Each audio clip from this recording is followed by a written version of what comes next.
Chapter 8. The next week went by smoothly for the unlikely trio.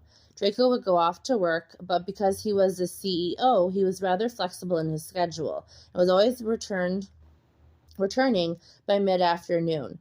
They would eat dinner together, and Draco would tuck in Liam. Then they would retreat to the library where Granger would read and he would work. Draco tried to make it clear that they could stay as long as they wanted. He'd prefer they just move in, but she had adamantly declined. He at least told her to focus on the sale of her parents' house and getting that squared away, and then she could look for her and Liam. It felt dangerously like playing house, and Draco was enjoying every minute. There had been a shift in the dynamic between them, and there were some long lingering stares and blushes that had been exchanged. Draco found that he was just touching her whenever he could, a hand on her elbow or lower back, even an awkward goodbye hug one morning that had caused him to palm his own forehead in embarrassment.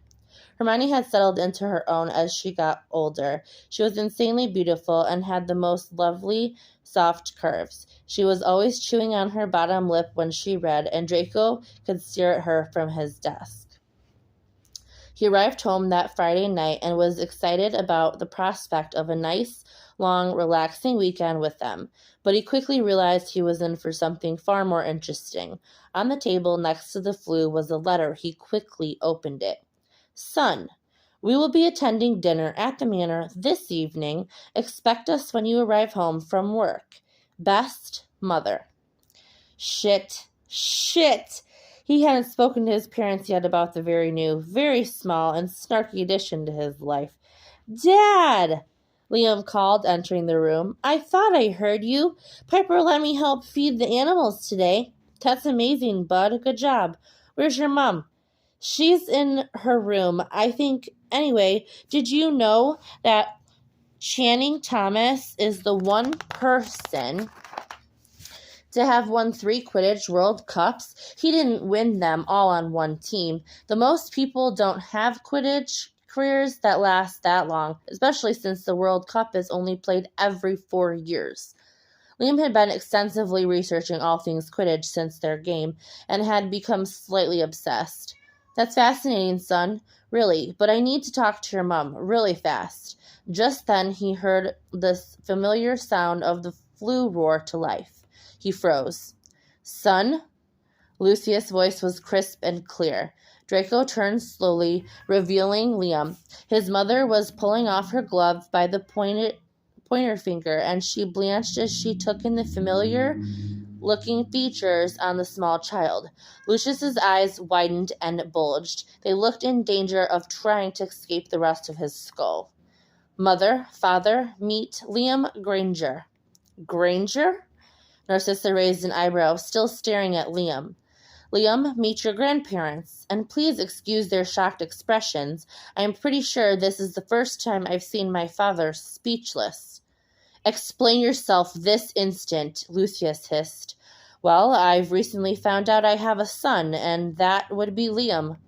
How old are you, dear? Narcissa asked sweetly. I'm 4, but I'm mature for my age. Draco, how could you be so foolish? Don't speak like that to me. I'm not a child. Then stop acting childish. I swear I should never have let your mother coddle you so. What are we to do with him? Lucius inspected Liam like he was a problem that needed to be solved, and quietly. Dad? Liam squeaked. Ignore him, Liam. They were just leaving, Draco said coolly. Lucius Abraxas Malfoy, you will watch your tongue and be kind to your son. Sissa, you're coddling him again. The boy has no sense of responsibility. He's knocked up some tart who clearly wants his money. Lucius eyed the boy warily, but Liam just blinked back at him. Lucius, you will not ruin this for me. Do you understand? You'll be out on your own before you know what's hit you if you don't make this right. Draco, darling, please don't listen to a word your father says. You know he's been crucioed one too many times. She waved her husband off dismissively. And if he doesn't watch it, he might make one more. She glared over her shoulder. I can't wait to meet the little gentleman. Liam was hiding behind Draco's legs while Draco continued to square off with Lucius. Now tell me, Liam, where is that lovely accent from? I grew up in America, but now I'm staying here. I'll be moving to London with my mom in a few weeks, so I can be closer to my dad. Narcissa folded her hands over her heart as she listened intently to the young man speak and stood and kissed her son's cheek. And pray tell, who is your mother? At least let her be of reputable lines, Draco, Lucius begged. Well, I guess that depends on your interpretation of reputable. Hermione's voice chimed in. They turned towards the door, and Hermione was striding confidently in, her heels clicking against the marble flooring. She was dressed in a form-fitting black dress with capped sleeves. She looked bloody brilliant. Draco wasn't sure why she was dressed so well for a night in, but he thanked Merlin that she was. I mean, I don't come from a long line of killers and psychopaths, so that should count for something. Lucius bared his teeth in a disgusted sneer. Hermione, is it? Hermione Granger? One and the same, I'm afraid. Good evening, Mr. Malfoy, Mrs. Malfoy. Liam, why don't you come help me check in on Piper and Poppy, make sure they've got everything they need. Liam followed his mother out silently, braving a few stolen glances back at the Malfoys. Mom, did you see his hair? It's just like my dad's and I's, but longer, like a girl, he staged whispered. Lucius sneered at the pair of curly-headed Grangers exiting the room. Well, she certainly seems at home, Lucius said coldly. I should hope so. I've tried very much to make it feel that way for them. This isn't a game, Draco. You need to be reasonable. Enough! Don't come here and insult me, especially in front of my child. Keep your opinions to yourself and sit through dinner or go home. Those are your options. Although, considering you are running out of family to disown, I consider giving Liam a chance. He's brilliant, and I won't let you speak ill of him or Hermione in this home. This is my home. Not anymore. When you disappeared into disgrace, you signed this away. Mother, are you staying? He turned to her. Yes, darling. She took his proffered arm, and they exited the room. Once they reached the door, Draco heard Lucius shuffling his feet behind them. The atmosphere around the dinner table was tense, to say the least. The only noises that could be heard were the scraping of metal utensils on expensive china and Liam rattling off facts to his dad about Quidditch. You need to finish the formal dining room, Draco. This isn't proper to receive guests in this dining room. I could help you. I don't mind. Narcissa finally said during a long silence. It's fine, Mother. I don't receive many guests. Still. Dad, what should I call them? He failed miserably at whispering again. What do you think, Mother? Draco smiled at her. Oh, please call me grandmother. She stared starry-eyed at the small child who looked up strangely similar to her own son. They all looked at Lucius, who was trying his hardest not to make eye contact with anyone. You may call me Lucius. Lucius, Narcissa hissed. He looked at her with fake bewilderment, a look that was also often found on Liam's face when he was being reprimanded. That's far more casual than most people address me, especially having known me for an hour. Lucius reminds me of Lucifer. Hermione started choking on her wine and batting at her chest, attempting to hide her laugh in subterfuge. Tell me, Miss Granger, what do you do for a living? I assume you work. How was his father was able to make something as innocuous as work sound so contemptible? He had no idea. I do, or rather I did, back in the States. I'll need to find something now that Liam and I are moving here. That's convenient. Mr. Malfoy, I assure you, I have no intention of coming for your money. I have managed just fine the last 4.5 years, and I'm sure I'll manage just fine in the future. Yes, Mommy doesn't need money. I have so much money, I will share it with her. You have a lot of money? Lucius narrowed his eyes. I'm a Malfoy? Liam stated proudly. At that, Narcissus started laughing quietly. That he sure is. He certainly has the right temperament. Mr. Lucifer? Liam started. Lucius. Oh, Mr. Lucius. You're the dad to my dad? Indeed. Was my dad like me when he was little? Liam asked, the question dripping with innocence. Oh, Lucius stuttered, Draco staring at his father. Well, you both certainly look a lot alike. Draco was very into Quidditch, if my memory serves me. He also rather liked to chase skirts, which I'm sure you are too young for. I'd advise you not to follow his footsteps in that regard, unless you'd rather have an illegitimate heir as well. Excuse me? Hermione shrieked at the same time Liam looked at Draco and asked, What's chasing skirts? Piper, Draco called, staring daggers at his father. She suddenly appeared. Yes, Master Draco? Can you help Liam to his room? Liam, I'll be in shortly, all right? But I haven't had dessert. You said I could, Mom.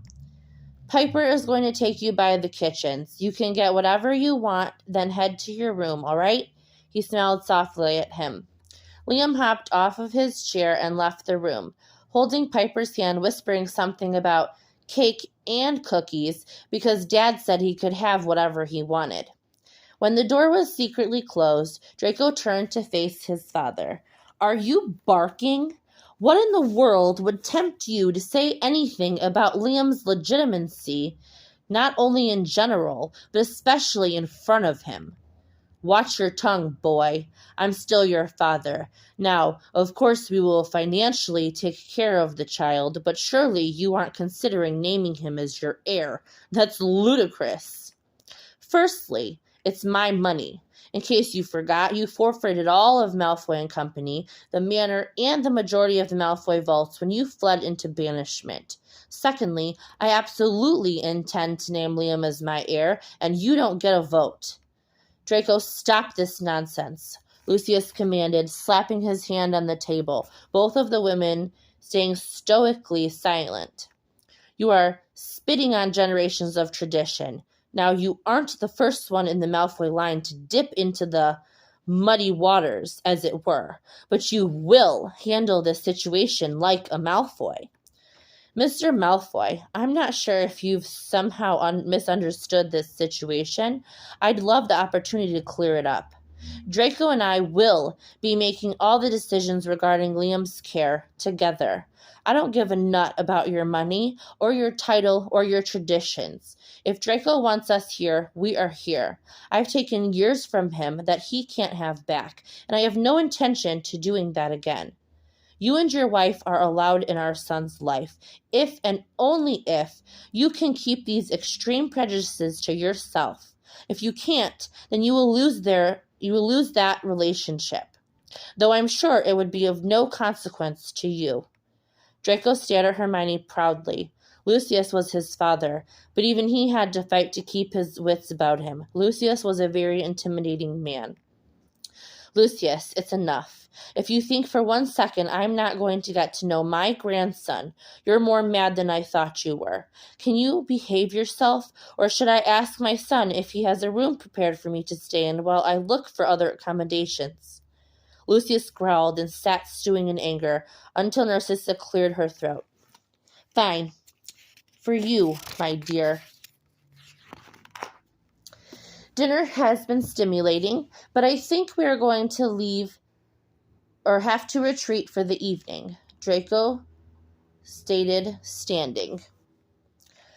One more thing. Is there anything going on between you two that we should know about? Nothing you need to know about. But that's because it's none of your business. Excuse us. Draco stood and pulled out Hermione's back and led her out of the room, his hand resting on the curve of her lower back. As they walked towards Liam's room, Draco apologized. I had no idea. I'm so sorry. He's such an incorrigible ass. Oh, I expected much worse. This was actually almost pleasant compared to the scene I imagined. He didn't even pull his wand on us, she giggled. You're amazing, he whispered, stopping and turning her to face him. Her lips were parted and her chest breathing heavily. He wanted so much to kiss her at that moment, to wrap her in his arms and bury his hands in her curls. You are too, she said, shifting her gaze from his to their feet. He reached up and tucked a wayward curl behind her ear. How did you know? How did I know what? That my parents were coming. You certainly dressed to impress, he smiled, taking in her body again, trying not to be a complete perv. Oh, haha. No, I have plans this evening. I was hoping you wouldn't mind staying with Liam. If you have plans, I'm sure I can take him to the Weasleys. James and Albus will be there. Plans? Draco felt a stab of jealousy twist in his gut. I ran into Seamus visiting Harry. Do you remember him? Fucking Finnegan? What did that bloody tosser want? Anyway, Luna's just returned on her trip to South America. They are just having a small get-together to welcome her back. Just a few drinks. Would you stay? What? He shook his head, distracted. Would you stay with Liam? If not, I'll go drop him. Oh, that's fine, of course. When are you leaving? Now, if that's all right. I'm already late. I wasn't expecting your parents for dinner. I'll just go run and say goodnight to Liam. She disappeared into Liam's room, and Draco leaned his back against the wall. He'd kill Seamus Finnegan if he tried to touch a curl on her head, or any other bloke for that matter. Wait, why did he care?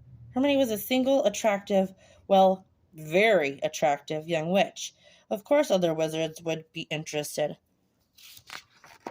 Draco realized suddenly he didn't want her to be interested in any other wizards. Hermione exited the room and smiled briefly at him, touching his arm as she passed. Thank you, Draco. I won't be too late. See you. She walked down the hall and around the corner. Well, now he had his son. It was time to charm the other Granger. And possibly, this one might be more difficult.